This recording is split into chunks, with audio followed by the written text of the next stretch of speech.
Welcome back, everyone. It's a super exciting day on 33 Founders because I'm here with my good friend Kellee Khalil, the founder and CEO of Loverly. Thank you so much for being with me, Kellee. Thanks for having me. Good to see you. So I've spent so much time trying to figure out how to start this interview because you just released your first book earlier this year. You help brides and grooms create websites for their weddings. You started a custom fashion line, and I wasn't sure how to encompass it all. And I actually want to start with an insight that I just learned from the first round review. And it's that people with purpose ask and can answer, why am I doing what I'm doing? That made me think of you right when I heard it. So tell me, Kellee, I know this is your purpose and you feel like you're living your dream. Give us an introduction into the last couple months at Loverly. Loverly's mission has always been to make wedding planning easier, simplified, stress-free, and more fun. And so all the initiatives that we've been doing have been very much aligned with that. From finding a better way for them to make these wedding websites by partnering with Splash to dabbling in our own exclusive collection to ultimately our first ever book. I mean, in the title it says simplified wedding planning. We just try and prioritize everything we do based on that mission. And as long as we are focused on making the bride's life easier, then we're marching in the right direction. I want to dive into the book really quickly because making life easier is exactly what you guys are doing with the book. There's how-to guides, there's lists, there's help with budgeting, there's even literal drawings of dresses for which shape you want, where to buy it. Tell us about the inspiration for the book and what the process was like writing it. Yeah, so book publishing typically is a long process. It can take 2 to 3 years to get a book done. We actually worked with a really amazing publisher. They're also kind of like a startup in that they, like Loverly, look at data to see what people are looking for on Amazon and on Google. And that's kind of how they figure out which books they want to publish, just like we look at data to figure out what to write content about, right? So when we first got approached by them, they said, we want to write a wedding book. We know it's something that's kind of underserved right now. You guys are a cool new authority in the space. Let's collaborate on it. So from start to finish, we actually put the book together in about 120 days. Of course you did. No surprise there. So we did it pretty quickly. And we really leaned on a lot of our partners that we work with, amazing photographers and designers to help us make the book beautiful. We have a team of amazing editors here at Loverly, both on staff and freelance that we work with that helped collaborate on it. And so it was really a collaborative effort in which different people on the team owned a different part of it. And then our publisher in general is just, like I said, awesome. They're super startup-y like we are, so they move quickly, they take feedback, they use, Basecamp for iteration and notes. So it was just a pretty seamless process, really, really, really fun. And this is one of the things that I can say that I'm most proud of, that, our team was able to come together and create something that is so beautiful and so thorough and authentic. And so it was really fun. And then I also love the fact that, the digital version links to the site. So there's more resources that if you don't actually get the physical copy, you can click through to the site, to different parts of our site. So it's a little bit interactive. And we have a glossary at the end of just amazing resources and tools that we think are helpful for you, from, a lot of our great content partners, from our bloggers to, Wedding Wire as a great vendor resource. So really kind of shouting out to all the great, awesome apps and businesses in the space that also are helping other people. So I loved it. It was super fun. And I can't believe we got it done as quickly as we did. When you had the book in your hands and when you look through it, outside of CEO Kellee, you're just looking through it, what's your favorite part about it? I mean, what's crazy to me is just looking at the Loverly logo on the front cover. That's kind of crazy. And then what was really special for me is when I wrote the acknowledgments and the foreword, I got to put in the preface, I got to put a photo of my sister and I from her wedding, which is really where it all began.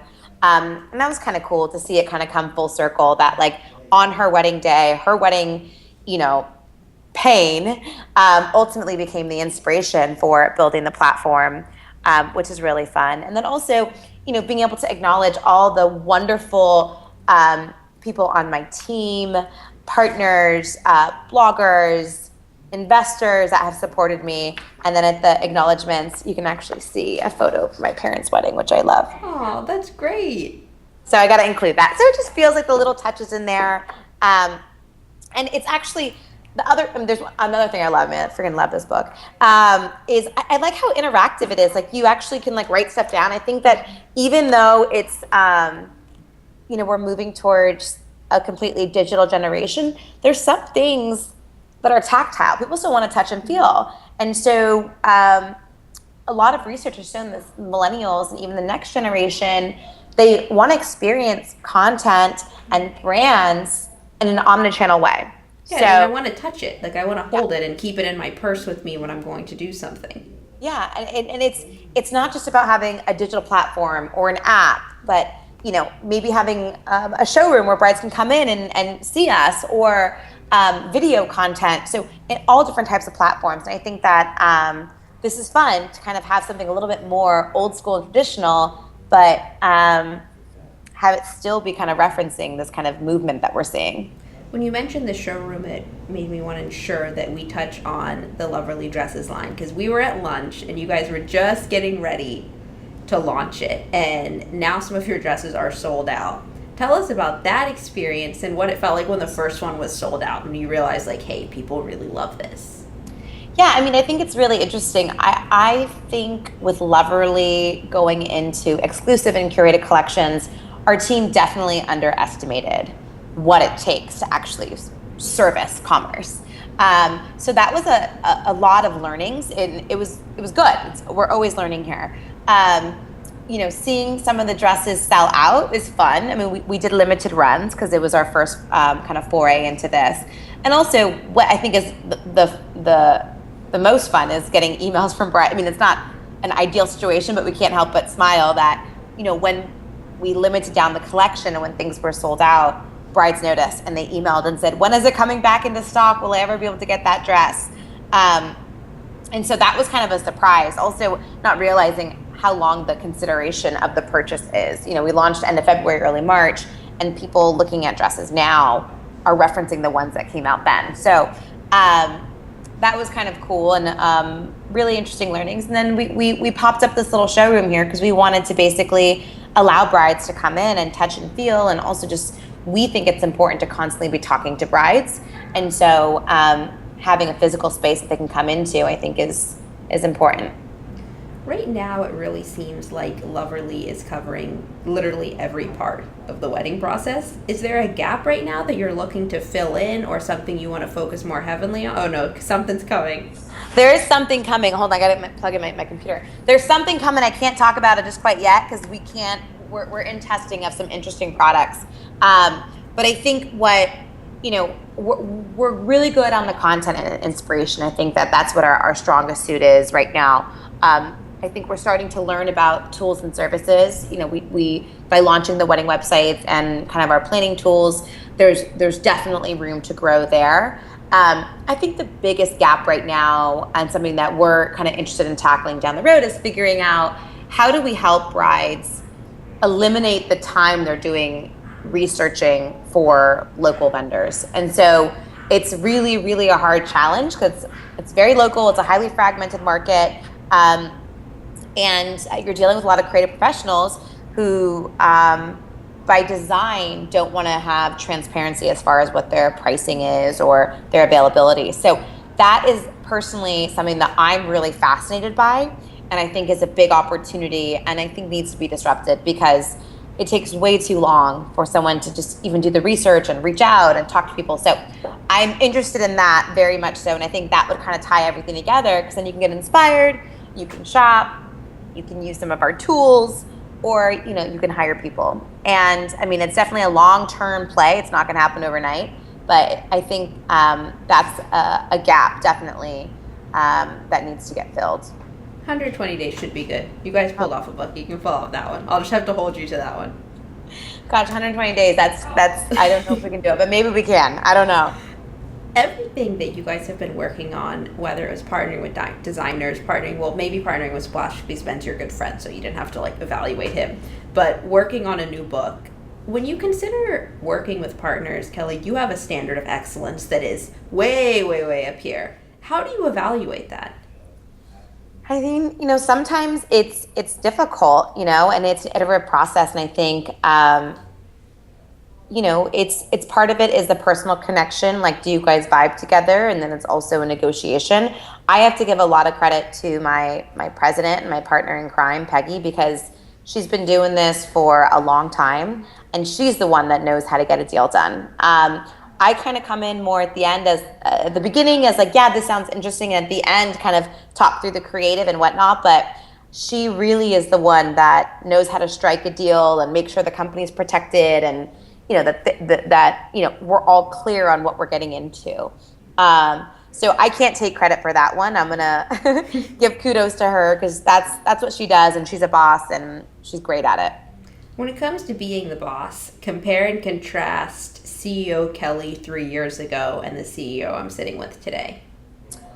Huge change. I have evolved so much as a person and as a leader. I think when you first start a business, your identity is wrapped up in that company because it's all you do for so long. And it becomes really difficult to make decisions that are good for the business, but difficult for you as a person, whether it's firing someone or, reducing burn, like whatever it is. If things don't go well, I always take it so personally, and it would really put me in I really felt the roller coaster. Like the highs, I was really high, and the lows, it was like devastation.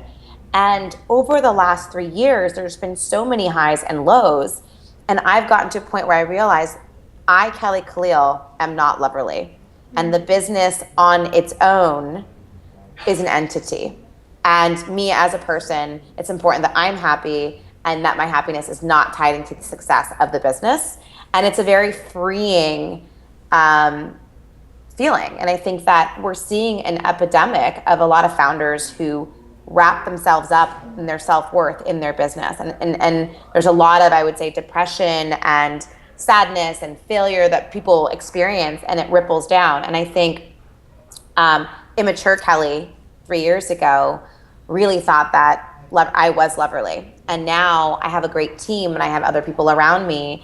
And my personal happiness is not directly tied to the success of that one day, because it's going to go up and down. And in order to be the best leader and visionary and CEO, I need to be able to stay focused up here and not get constantly pulled down into the weeds when there is something good or bad. That I would say is the biggest learning. And actually, by detaching myself, I have found that freedom allows me to actually do my job better. It's also, Peggy's helped a lot. Well, Kellee, every time I'm with you, I walk away thinking about like some big life questions. So I'm going to stop asking life questions now and just, we'll talk about our favorite foods or something. But when it comes to detaching so you can empower yourself as CEO, how do you ask yourself, am I working on the most important thing right now? Prioritization is always really hard, especially when there's a lot of shiny things that you could be chasing. I think one of the things that we've been good about, and again is a Peggy introduction, which has been great, is really focusing on our metrics, our KPIs, identifying what our goals are, our vision of who we want to be, and then what are our annual goals, and then what are our short-term goals, and what are those KPIs associated with them. So that allows us to constantly identify, like, hey, is this serving one of those 3 KPIs that we have identified as our quarterly annual goals that align with our vision? So I think that has really helped in prioritization. So that's, I would say, number one. The other thing is also kind of like, what are you good at? So for me, another kind of aha moment I've had is what I'm most passionate about in this business and being a leader. There's all different types of CEO. There's salespeople, there's product people, there's operational, and I'm more of like a creative product type. Like I'm so passionate about the design, the voice, the product vision, and letting go of the things that I know that I'm not as passionate about or I'm not as good has been like amazing. Because then if I'm going to do the things that I love to do and I prioritize them, and I'm happier doing those things. So it takes a little bit of introspection to figure out what is it that you really want to do. And also, bringing on a partner and a president, it's, you have two leaders. You have one that's, more focused on internal and one who's more focused on external. And it's been really kind of eye-opening, forcing me to figure out like, what is it that I want to focus on? What are my priorities? And it's been a good experience. As you figure those priorities out, what would the ideal day be for you coming into work? You could just do the things you're super passionate about. Oh man, I love all the creative stuff. I love ideating content ideas or content series. I love thinking about how do we bring it to life visually across all of our social platforms. I love thinking about new media opportunities, whether it's creating awesome video content. I love thinking about fun partnerships that we can be doing and coming up with packages for our salespeople that they could sell.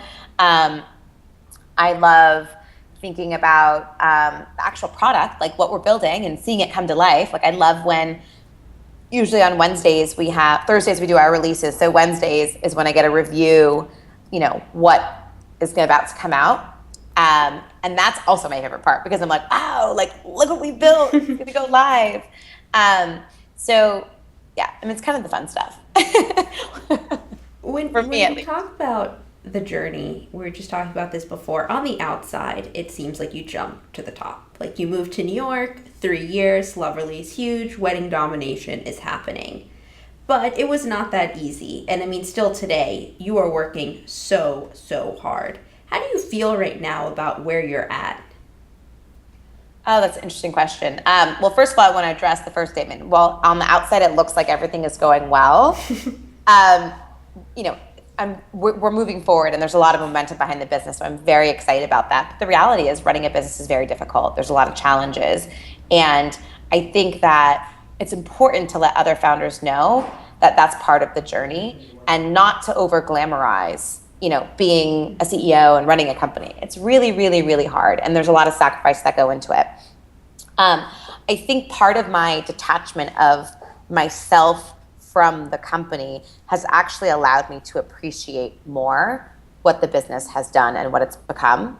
I put a lot of pressure on myself personally. I'm very driven. I want to transform this industry and wedding world domination. And I still think we're in the infancy, which is it's so exciting. Like I think there's so much work to be done. And that's what keeps me going, is that there's always growing and changing and evolving that can be happening. And so I would say, we're maybe in first grade if you're on the school system. We can walk and talk and, express ourselves a little bit, but maybe do a little bit of writing, but not much math. That's where we are. It reminds me when you say that of a great insight that Jordan Kretschmer from Livefire shared in one of his commencement speeches. He said that success for a creative person breeds self-doubt like no other. Has that happened? I don't know. There is something gratifying about seeing things that you think of like come to life. Like this is cool, like it exists and the company exists. But I think coming back to that separation is super important, that distance of identifying like your work is not you. Like your work is something you create, but it's not who you are. I think that's really important. All right, last couple of questions. I want to just focus on life. I recently learned an awesome piece of advice from Courtney Klein over at Stork when she said that the best thing you can do for yourself as a leader and as a person is empower yourself to trust yourself. And she said that and I was like, oh God, that's another thing I have to do. You're really good at that. And part of that has even been detaching from Loverly. What do you do to empower your inner CEO, both in the office and outside of the office? That's a great question. I think taking care of yourself is really important. So I think having a great fitness routine, whether it's walking or yoga or, my new obsession is boot camp. I think that is That really obsession. it's real, man. The boot camp is real.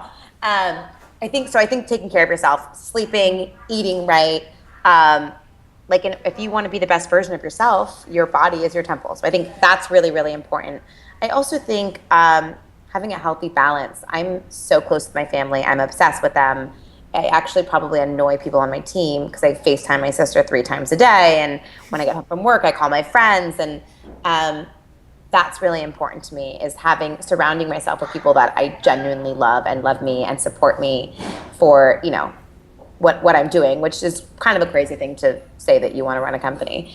I think that, it's about self-love, and self-love is taking care of yourself and surrounding yourself with people who remind you to do that and also care for you. On that note of balance, what's your ideal weekend from Friday to Sunday? So if you asked me that 2 years ago, or maybe even 18 months ago, there's like a phenomenon in New York. Everyone calls Sunday, they say Sunday scaries. People get anxiety before going back to work on Monday. I used to get Friday scaries. Friday around 5 p.m., I would get so bummed. I was like, oh God, the weekend's coming. What am I going to do? I'm not going to go to the office. I'll work from home. I hated the weekends. But part of this detachment is realizing nurturing myself is so important. Now I'm, come 7 o'clock, I'm still on my phone checking emails, and I always have my computer with me if something pops up, and I'm available to my team, and I'm always monitoring. But I'm realizing it's important to, in the morning, whether it's get away for the weekend and go to the Hamptons and spend time on the beach, or, go for a great run or have brunch with a friend. I think that you time is so important, or me time is so important to, keeping that clarity and that focus. You can come back feeling refreshed and charged. So a lot of it is getting away, or sometimes hopping on a flight and heading back and seeing my family just for a couple days, and then coming back. Quick little 6-hour flight. All-time favorite brunch meal? Avocado toast. What? I love avocado toast. But you could make that at home. I would eat it every single day. If I'm at a restaurant and they have avocado toast, I order every time. It's delicious. I agree, but I would choose other options. I love avocados. All right, last question. What's one question that you've always wanted to be asked, but nobody's ever asked you? That's such a hard question. Someone yesterday just told me, and I did not expect this at all, but she's right away, she was like, I would want someone to ask me what my go-to karaoke song was. And I was like, oh, it's a pretty good one, actually. And I was like, so what is it? It's Mrs. Fat Booty. So we were like, okay, great. Let's do it. Gosh, I don't know. That's a really hard question. I'll have to think about an answer, and then next time I'll answer that for you. We can start our next interview with the answer to that question. All right, that sounds like a plan. Kellee, as always, it's so much fun for me to spend time with you, whether we're here or we're lunch in LA, which I just want the next big announcement to be expanding to LA, but we'll wait for that one because I know you love New York. Before we go, how can everyone start using Loverly and get the book? So you can go to lover.ly/book. There's a landing page there with the link to where you can buy it. It's available on Amazon. If you bought the book, I would love, love, love you forever if you review it and say nice things, or just be honest.